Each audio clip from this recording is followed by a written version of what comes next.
Hello, everyone, and welcome to the Run in the Paint recap. Today is Tuesday, November 26th. I'm Miles here with Joey and Nick. Guys, how are you doing today? Feeling good, feeling great. Happy Yo, Thanksgiving week. what up? Feeling good, feeling good. That's right. Thanksgiving week. Definitely a fun week so far. I'm back home for you guys watching on YouTube in a different location here. No Jackson for this one. We've got the rest of us here on this late night. Gonna be a fun one. Lots of action going on in the NBA, and one of the stranger nights in the league as far as Absolutely. individual performances.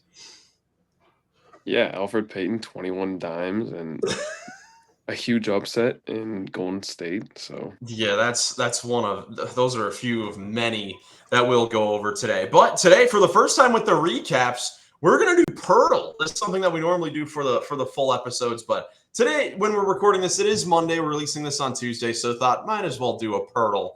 And want to keep the streak going, man. 2 of the last 3 times we've gotten it in 2. So we'll see if we can keep it up. Joey has a golden player this time. Let's see. Who do you got to guess first? I was thinking my favorite player, Linda Waters, but personally, I might actually go Dennis Schroeder, the man who actually upset them at home today, just because old veteran, played for a bunch of teams, middle kind of number at 17. Wow, that was awful. All right, It's the complete opposite of everything. It is literally the opposite of everything I said. That's fine. That's more than fine. At least we know what it's not. it's easy. I was thinking for a second, but I think he's the number 20. Yeah. Or is he? He might be 17 exactly, or I don't remember. He does have a higher number. It's not a single digit. Okay. Western Conference younger forward. Kuminga? Jonathan Kuminga. 00. I don't know if that's higher or lower. I think it's lower. Yeah, that's what I don't know about this. What number is Derek Lively? He's number 2. We want to try him? Ooh, that'd be a good pick. I'm with it. Just to try to get something, because right now we've got like basically nothing. So let's see. Yeah, we're doing a new pick. Okay, a 7-foot center in the Western Conference that's not in the Southwest Division. Okay, and then between the numbers 5 and 14. Between 5 and 14. 7 foot. Is Bull taller than 7'1"? Is he considered taller than 7'1"? Wait, is Chet Holmgren? Or no, is he 7 foot or 7'1"? See, I don't know. I don't know the heights. I think both of those guys could be possible. Well, no, Chet may be too young for this. Yeah, he's probably 21 or. Yeah, Bull might be a good pick. Bull, just to try. I don't know how tall he is, but he's not in that division. All right. Let's try it. 7'3". He's 7'3". Okay, but number 10 or number 9 in the Pacific Division. Okay, we could definitely get this. Yeah. What are the Pacific teams? All the California. Yeah, so let's see. The Kings, it isn't going to be Herter or Sabonis. Lakers. Is this Jackson Hayes? It's number 9 or 10. I think Jackson Hayes is number 10. I was going to say Jackson Hayes is number 10. Is he 24? Or shoot, is Jackson Hayes 11? Thought he was number 10 for the Lakers. Oh, yeah, because he was number 11 for the Pelicans. Yeah. So we want to try Jackson Hayes? Yeah. Is he younger? But I think he's right around there. He'd be 24 or 23, I think. All right. Sounds like a good pick. I'm with it. Well, let's go for it. I think that's a decent guess. Because this is for the recap. It's for fun. Our other options, I don't think there are any other options. So I think this is it. What? He is 11. Oh, what? And he's on the Lakers. Who's not? So it's Christian Coloco. Is he number 10? Yeah, I believe. Unless what number is What? Vanderbilt number 9? Okay, he didn't pull. It didn't pull up at the top, so it was Christian Coloco. Dang, dude. Think about that though. The Jackson Hayes thing. This is the exact same type of bio as Coloco. That literally is. That's hilarious. Lakers, you have my the same God. player. How do you feel? You were almost there. I'm going to count that as a 4 because we get the exact same things.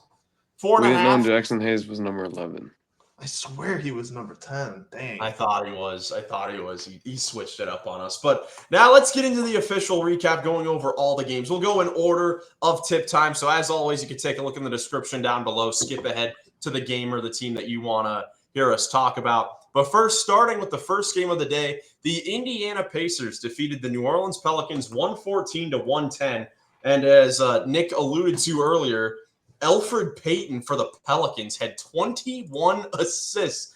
I couldn't even believe it. When Jackson texted that in the group chat, I was like, what? Man was a free agent 5 days ago. Man hasn't played basketball in like a year or so, I think it said. 3 years. A couple years now. And here he is right away. 21 assists. What a dog. Yeah, like on the season, what's he averaging now? Through 3 games, he's averaging 10 points, 5 rebounds, and 11 assists through 3 games here. But besides that crazy stat line for Elfrid Payton, on the Pacers side of things, good win for them, and maybe the most encouraging thing is Tyrese Halliburton. His shots were going down in this one. He was firing up a lot of them, but they were going in at a very efficient clip. He finished with 34 points and 13 assists, hitting 9 for 18 from 3-point range. 18 threes? Are you kidding me? I know you hit 50% of them, but like, my Lord, that's a lot. Yeah, that's certainly huge for them because we know that so far this season, the 3 ball has not been going down. Really, nothing's been going down for him at a consistent rate. So for him to get a rhythm against a team like the Pelicans, pretty good team to try to get your rhythm against a team that is decimated by injuries. But they are slowly starting to get their guys back. Obviously, Elfrid Payton went crazy, but CJ McCollum was back in this one. Trey Murphy had a good high-scoring game. And the rookie, Yves Missi, had a double-double, 16 and 13 off the bench, playing a whole lot of minutes, was plus 26 in this game in 31 minutes. But for the Pacers, just a solid victory to get mainly just to get Tyrese Halliburton and Miles Turner as well, both going. Yeah, Indy's now 8-10 overall, 6-2 at home, so that's a good sign. But I don't know if it's a great win against the, like you said, decimated Pelicans, who a 4.2 possession win at home. Yeah, that's where I'm looking at it. I'm like, you should have kind of killed this team, but you got Hallie going. I was gonna say a little confidence boost for Halliburton. Turner is still a pretty big win, no matter what. You need them going, and just to get the morale up because they can carry you to a conference finals. I mean, this one looked like it was pretty close throughout. Yeah, the Indy they had a 17-point lead at one point in the second quarter, but they had the lead for the most of this one. But like you guys said, it wasn't ever really that large for a consistent part of the game. The good win part for me is just, like you said, Halliburton and Turner getting it going.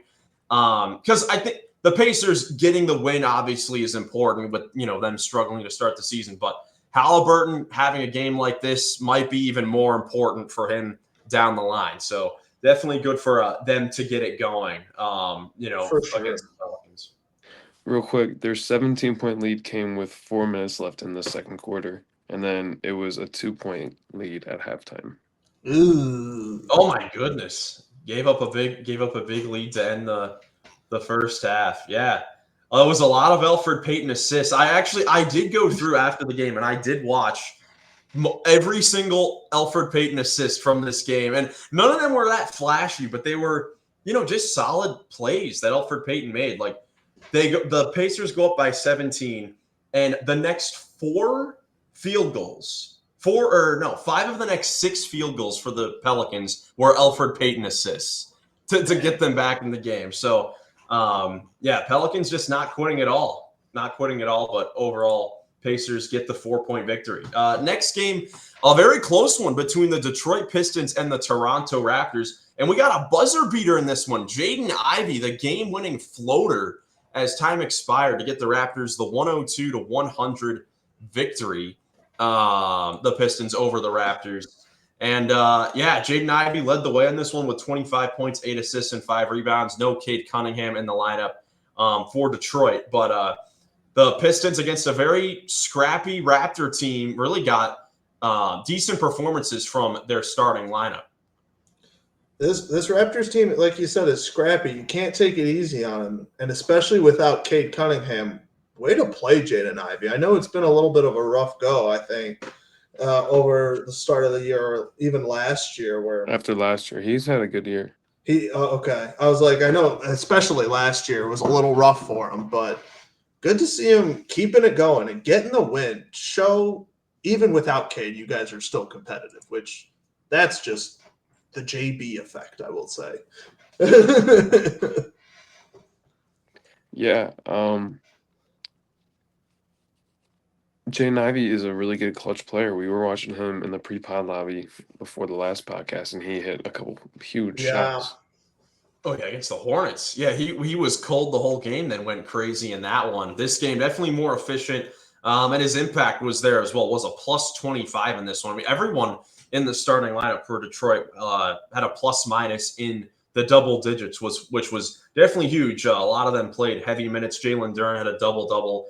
Malik Beasley over the last few games has been knocking down a whole lot of threes. He's been having a revelation this year for Detroit. And then on the other side, for the Raptors, second night of a back-to-back, coming in and just scrapping it and nearly getting it done in this one. Like when looking at their starting lineup, no one shot close to 50% from the field. It was a pretty ugly game. The Pistons made it tough for them, but Scotty Barnes had a much-needed bounce-back game after a tough game against the Cavs. And this one, he had 31 points, 14 boards, and 7 assists. Looked a lot more, like the all-star self that we saw from last season. But Pistons get the last-second victory again. Jaden Ivey, first game winner, I would think. First career game winner at the buzzer, at least. So Pistons getting another solid victory, man. They continue to just stay in the hunt in the postseason.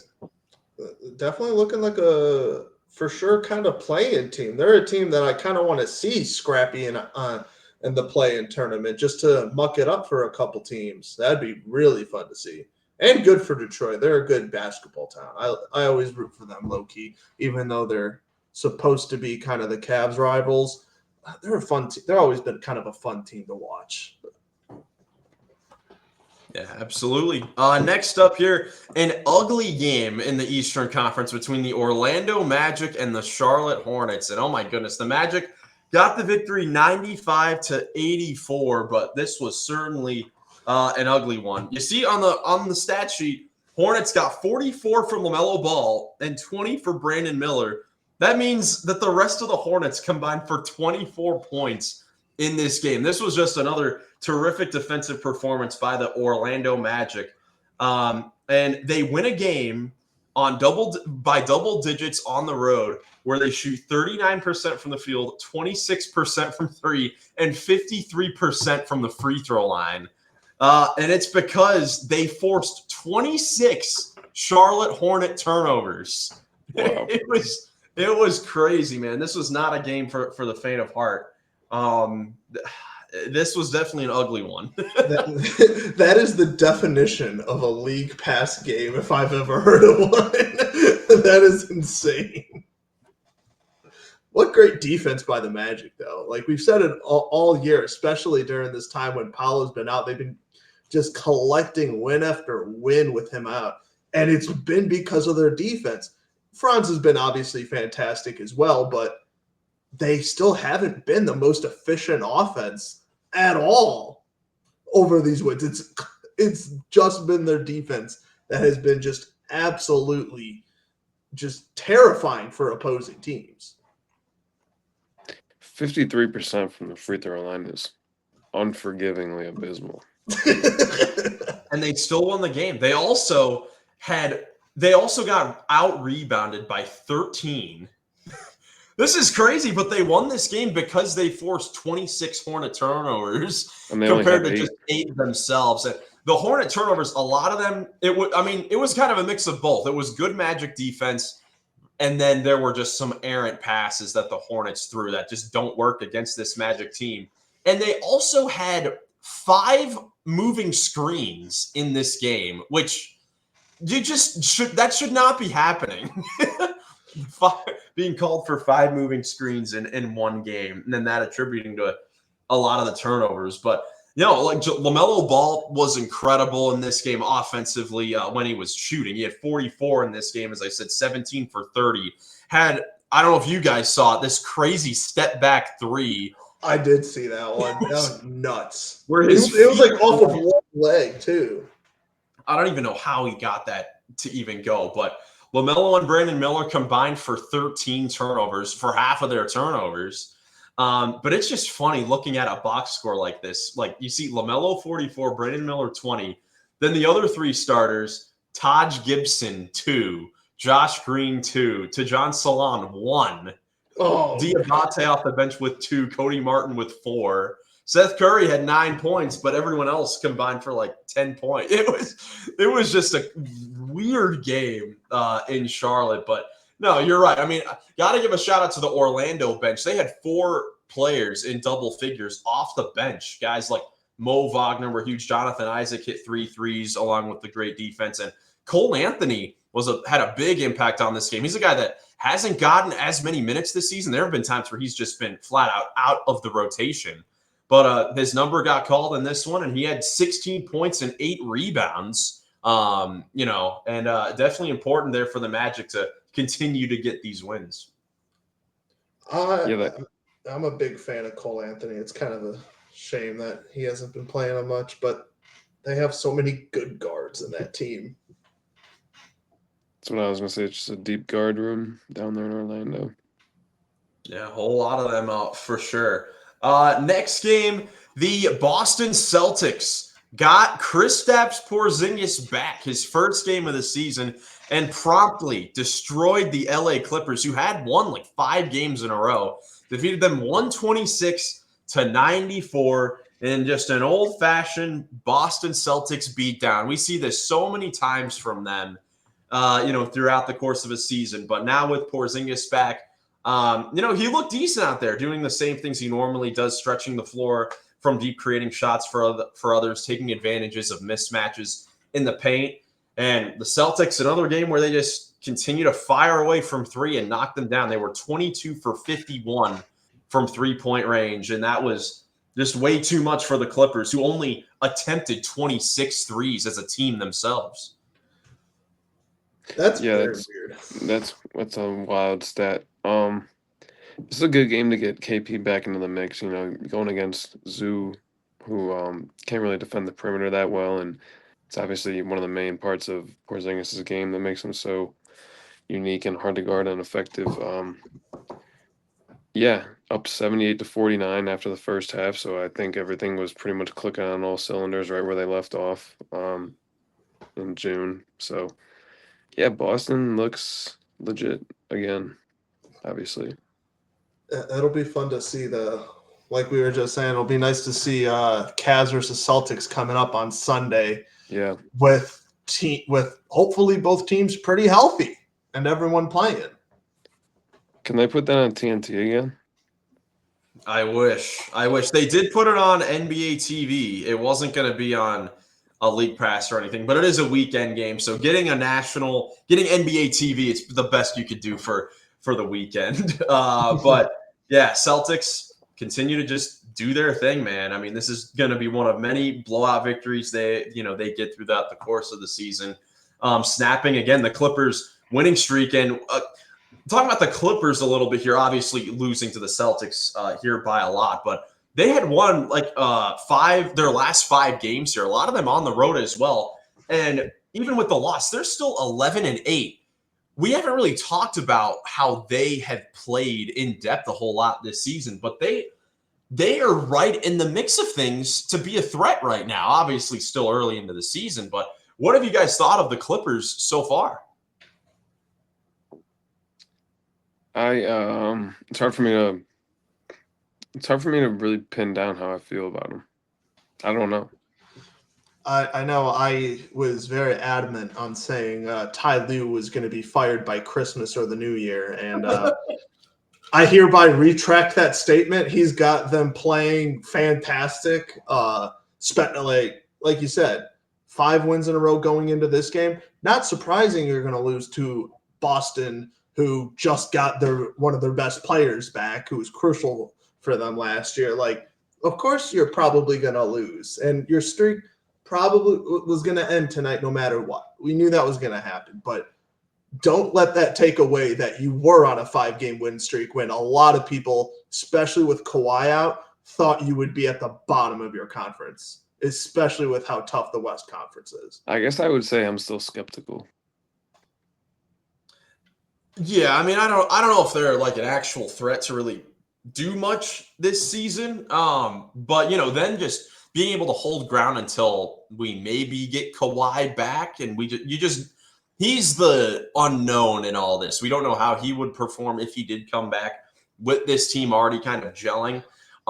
Main thing for the Clippers going forward is so far this season, it has been, when just looking at their schedule, it has been a very streaky team so far when looking at their season. Yeah. They've had this is all in a row here. They've had a 3-game losing streak, right into a 4-game winning streak, right into a 3-game losing streak again, into this past 5-game winning streak. So it's all just been up and down so far. So they just have to make sure that this one loss doesn't turn into a whole bunch in a row and you give them all back. Luckily, their next game is against the Wizards in Washington, so that shouldn't be a problem. But that's just wanted to give some love to the Clippers, because I feel like we haven't talked about them a whole lot. No, for sure. Gotta give them a shout out. They've been playing great basketball. Like I said, I kind of wrote them off. I had them as, like, by the end of this season, if Kawhi came back, like a borderline playoff or play-in team. But if Kawhi does come back and you're playing like this already, maybe borderline playoff team and a for sure play-in team. And that would definitely really be well. Definitely be a win and a successful season. Sure. Next up, the Dallas Mavericks went on the road to Atlanta and defeated the Hawks 129-119. An impressive team performance where the Mavericks were without Luka. He's been out for the last few games, but also Klay Thompson missed this one. But still, the Mavericks got 4 20-point performances, and this is something we've kind of been seeing from the Mavericks over the last few games. They won last Friday in the NBA Cup in Denver, kind of getting similar performances from them. They get 32 points from Kyrie Irving, but then the other 3 20-point performances, you get 23 points from Jaden Hardy, 22 from Najee Marshall, and 22 from Spencer Dinwiddie. Like, just all across the board, getting it going offensively. How huge could a game like this be for the Mavericks going forward with all their other guys getting it going? Absolutely huge. My first thought is just the fact that come playoff time, those are X factors off the bench.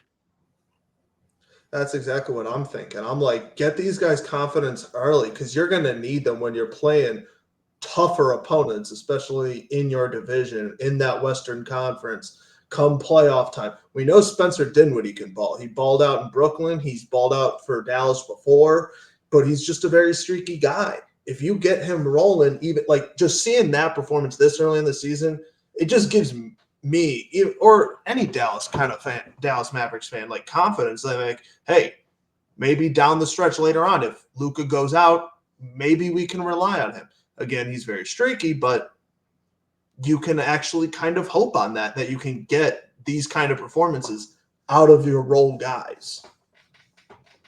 Also good to see from the Mavericks in this game, them kind of go away from their centers a little bit into this game, try to take advantage of the Hawks, in that sense, and use the speed to their advantage. When looking at their center play, Derek Lively only played 11 minutes, Gafford 23 minutes. They've been starting Derek Lively a little bit as of late over Gafford, so trying to transition him into that. But at first, when it wasn't working, Jason Kidd went with some lineups super small, whether it's Maxi Kleber at the 5 or PJ Washington playing a small ball 5.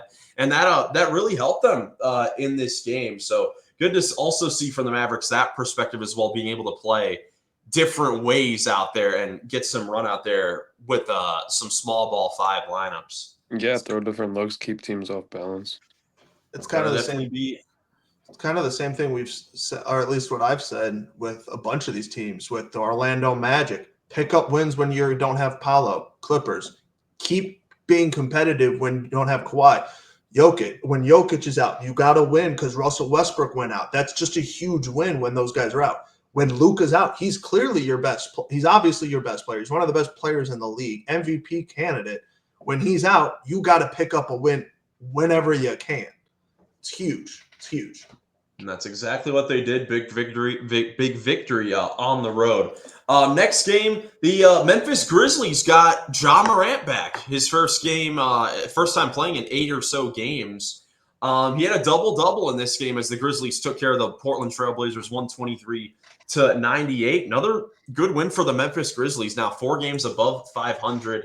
And once again, just getting a lot of solid performances just across the board. Ja Morant with a double-double. Jaren Jackson, another good scoring game, but did it efficiently. Santi Aldama with 17 rebounds off the bench. Like, it was a weird 7 night. offensive rebounds.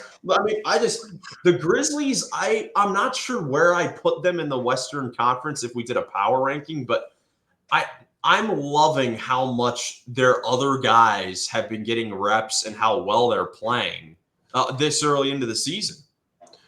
I'm pretty high on Memphis going into this year if they stayed healthy. And again, it's been a rough stretch just staying healthy and getting all of these guys playing together. But like you said, with them being injured, all their role guys and all the other guys have been getting so many reps that when they've all come together, they play fantastic. Again, it's against Portland, and they're not a great team, but they've been pretty scrappy. They make it tough. They make it competitive. And it was just a complete game by Memphis. It was offensively and defensively. We talked about the Magic shooting numbers and how rough they were. Portland Trailblazers shot 33% from the field and 17% from 3. That's way worse. So the Grizzlies put on a masterclass on the defensive end. Definitely a good game for you to pad your rebounding stats, and that's how Santi Aldama got so much because of all the misses. The Grizzlies had 60 rebounds as a team in this game. Oh my gosh. And then offensively had 35 assists on their 43 made field goals. So just a good team victory for the Memphis Grizzlies.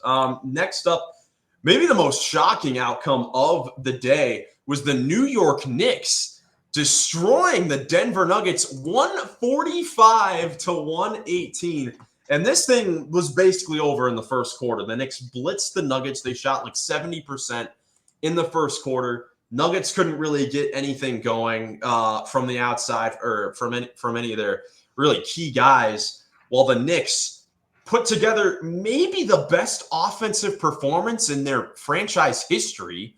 They went 61% from the field, 53% from 3, and tied a franchise record with 45 assists in this game. OG Anunoby went for 40 on 70% from the field. Towns had 30 and 15. And Jalen Brunson was overshadowed by those two, even though he had 23 points and 17 assists. This was just an amazing performance by the New York Knicks. Talk about a complete game. Especially 23 and 17 is incredible. If you're getting that out of Jalen Brunson and he's not your top guy, as a Knicks fan, you're ecstatic. Because even though he is your top guy, OG dropping 40, Cat dropping another 30-point game. He's a lock for All-Star game, right? I think so. I think he's been their best player so far this season. Yeah, I mean, I would have him as a for sure lock right now to be in the All-Star game, because offensively, the things that he's done, it's been incredible. Like I don't know if it's just because he was in, Minnesota and you watch more Knicks games than the Minnesota Timberwolves. But Towns has impressed me so much more this year than the past few years with his offense and what he's been able to do. And obviously it's easier than Knicks with the other spacers that they have. It opens up the floor a bit more, but he's just been so impressive this whole season. In this game, 12 for 15 from the floor. Like he goes 80% from the field and with 30 points and 15 rebounds. Yeah, that's a nuts game from him. The whole Knicks team was great. Nuggets, though, that's not a great home showing if I were to say something. But it's good to see that Russ. I know it said that on the stat sheet it has 27 points. 24 of those came in the fourth quarter, though. He was balling. He was trying to get the Nuggets back. It was like a 30-point game. He brought them back to like 17 points, trying to get the crowd going, but he was on fire. And this is crazy. This is like a bar trivia fact that the 24-point fourth quarter in this game is the most points he's scored in any quarter of his career in this game. Isn't that in the Denver Nuggets uniform? It's weird. I don't like that.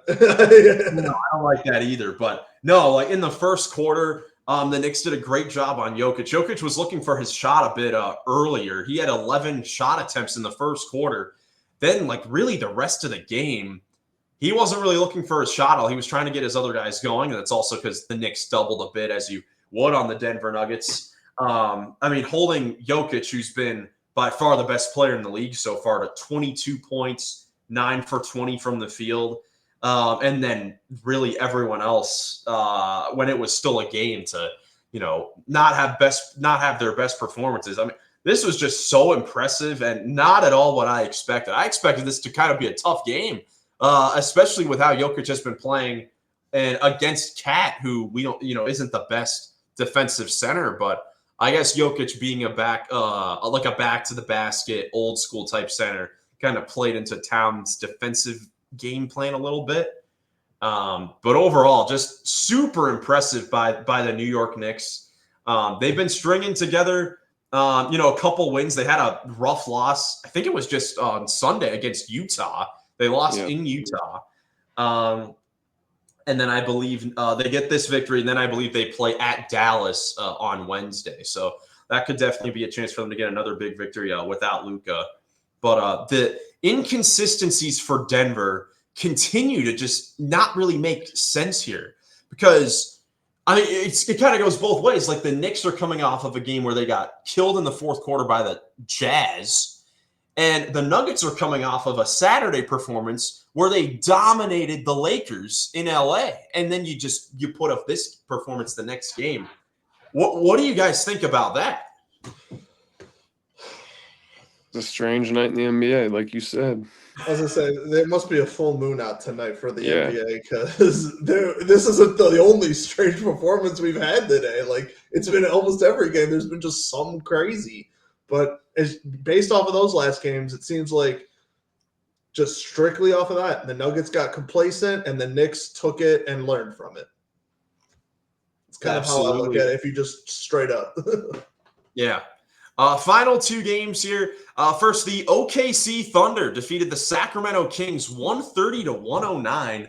Thanks to a dominating second half. Really blew the Kings out of the water there in the final two quarters. Shai Gilgeous-Alexander and J-Dub were spectacular. Isaiah Hartenstein in his first start with the Thunder had 17 and 10, 4 assists, looked great as well. The Thunder just keep on looking good, man. They the defense that they can play is so impressive. We talked about it all season, but it showcased again in this game. Lou Dort really shut off De'Aaron Fox in this game. Fox, who's been on an incredible tear so far this season, held to just 14 points on 14 shots. Just overall an impressive victory for the Thunder. He got put into the torture chamber. Yes, he did. Thunder taking care of business versus a very good Western Conference team. I wouldn't say, as much as I love the Kings, this is a couple of losses now in a row. No, they're solid. They're a they're a playoff team. They're 8 and 10. They should. Yeah, this is their 4th straight loss. I wonder how long it goes until we do start to worry about the Kings, because I am one to say, I think that they've been better than their record has shown because of all the close games that they've been in. But at the same point, you're still 8-10, and those losses early could really hurt you, going forward here. And this is another game where, the role players for Sacramento not really able to knock down their open shots here. There were some looks in the first quarter that were pretty decent, attempts, just weren't able to go down. Keegan Murray just 2 for 8 from 3. Obviously, Fox struggled. Malik Monk played his first game in a little bit, had 14 points. Looked like in the second half he may have re-aggravated the injury, so we'll see. Hopefully nothing huge on that one. But you see Mike Brown here in this game, kind of weird with the minutes distribution. It's kind of like a 6-man rotation, and then like the rest of the roster played like 5 minutes. 5 minutes over here to Trey Lyles, 10 minutes Kevin Huerter, 9 minutes to Isaac Jones, who's been getting some minutes as of late. It's just interesting. Mike Brown not really trusting his bench that much. He's really just sticking with those top 6 guys. Shout out Isaac Jones. Shout out Isaac Jones. I will say, at least for that, just because this is one of the first games that all of them have played together healthy, because Sabonis and DeRozan have been out for a couple games over the last week. So that kind of contributes, I would say, to their 4-game losing streak. And again, this game, I don't put it completely on them, just because OKC is the most complete team in basketball, in my opinion. They even with Chet out, they got a dominating performance out of Hartenstein, and that's why they got him. So, I'm not putting this one specifically on them, but they do have to start racking up wins before it gets very worrisome, because you are a good team. You have a good coach. You got great players. You even I can't say they upgraded getting DeMar DeRozan over Harrison Barnes, because Harrison Barnes just had a fantastic week of basketball. He just won Player of the Week. I can't believe I saw Harrison Barnes winning Player of the Week in the year 2024 is nuts. In any year. It just doesn't make any sense. But no, Sacramento, you mentioned, the Thunder obviously being a great team, and there's no shame in losing to the Thunder. This game just becomes a bigger problem when your previous 3 losses come to the Atlanta Hawks by 1, which that was a crazy finish. Dyson Daniels with a steal at the end. On the road against the Clippers, who we were talking about have been playing, very solid basketball, but you only score 88 points.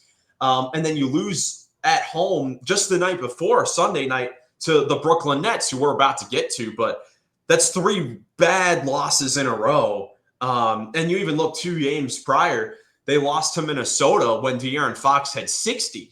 And their one win in the last couple weeks, or in the last week, was when Fox had 49 the next game. So we'll keep an eye on the Sacramento Kings and see how they play over these next few ones here.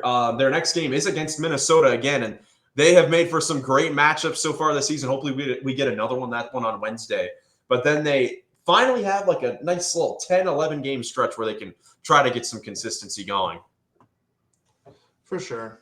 Final game from last night, the Brooklyn Nets go to Golden State and get a 128-120 come from behind comeback victory, whatever you want to call it, after trailing by 18 points in the third quarter.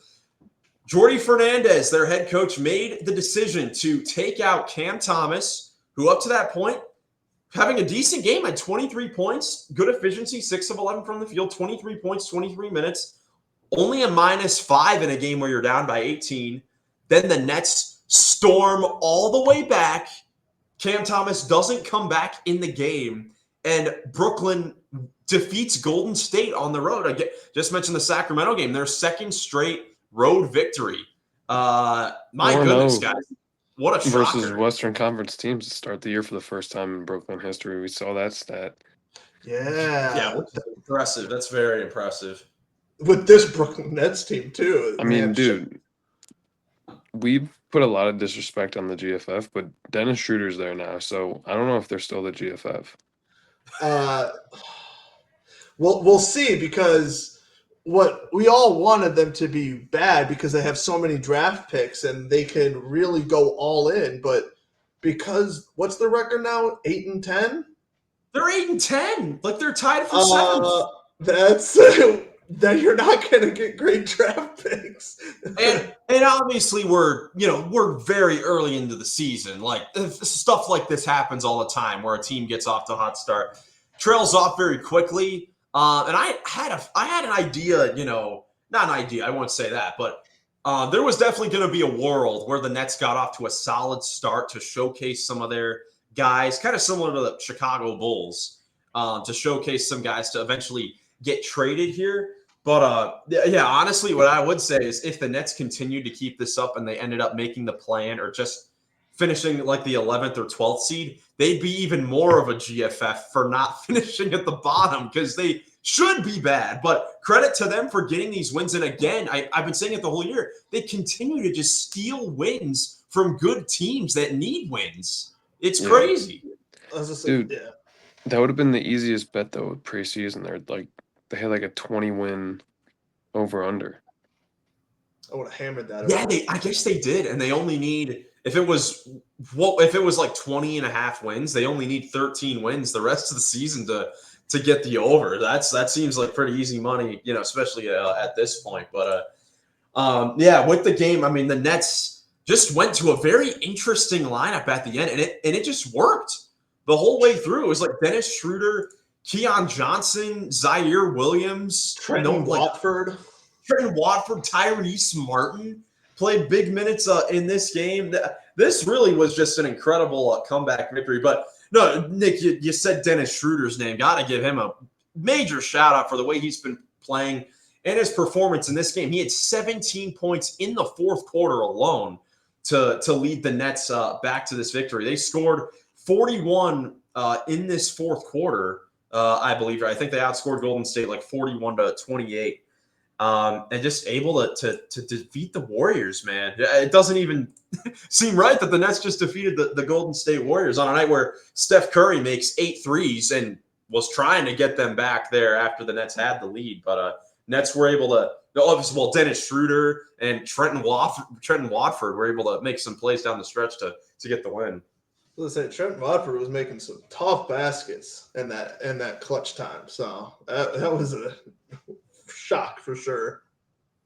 Yeah, good team victory for the Brooklyn Nets without any centers as well. Like they were missing, they showed like the injury report. They're missing all their bigs, like Nick Claxton, Dorian Finney-Smith, Noah Clowney, Daron Sharp, Ben Simmons, Bojan Bogdanovic hasn't played, at all this season, but they started Zaire Williams and Jalen Wilson as their front court. Cam Johnson only plays 13 minutes in this game.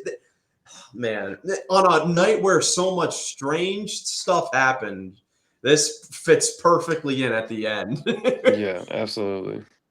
Weird night. It was crazy. But yeah, those are all the games from last night. Now let's get to the MVP of the night. And certainly, a decent amount of players to choose from. But in the end, decided to go with OG Anunoby, kind of honoring the whole Knicks for their incredible performance. And OG really led the way on both ends because defensively he was a beast. But OG 16 for 23 from the field, and not easy shots as well for the most part. They were pretty contested.